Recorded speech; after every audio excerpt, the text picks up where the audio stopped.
tinatamad na talaga ako mag-Facebook.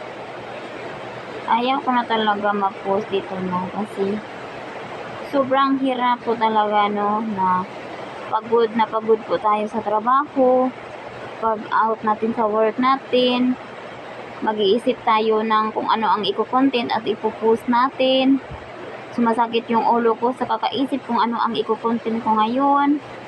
Pero yung income ko sa in-stream ads, lahat ay centavos lang.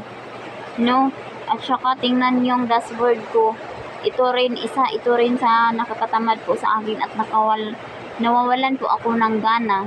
So, masasabi ko po na parang mag-stop na po ako sa pagiging reels. Kasi guys, 3 months na po akong monetize, pero ang hirap po abutin ng $100 bago ko po ma-pay out yung aking earnings sa in-stream ads. Kasi lahat ng videos ko guys, centavo lang po lahat ng kita ko doon. Wala pong piso dollars, no? Saka tingnan nyo po itong aking dashboard guys, lahat namumula. So kahit tingnan pa natin dito guys sa last 28 days, 90 days, lahat talaga guys is pula. Tingnan nyo guys, oh, last 7 days. So reach, interruption, 3-second video, 1-minute video, negative, ang tataas naman mga negative. At saka sa last 14 days, so ayan, negative 31, negative lahat guys, negative. So parang parang nawala na po akong ganang mag-reels guys, no, para mag-Facebook guys, no. Ang hirap po kasi dito guys, no. Post tayo ng post, wala, centavo lang po ang kitain ay. So yan guys, lahat.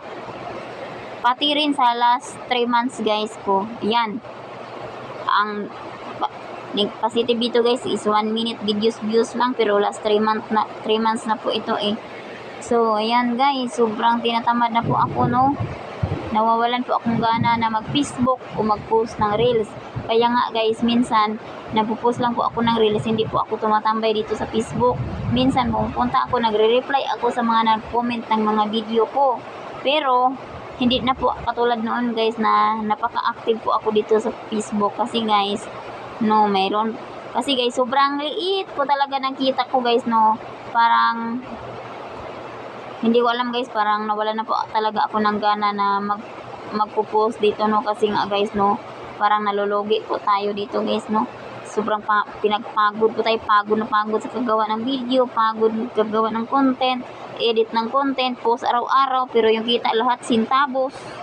Marami pang nag-unfollow. Ano kayang goal ng mga unfollowers natin?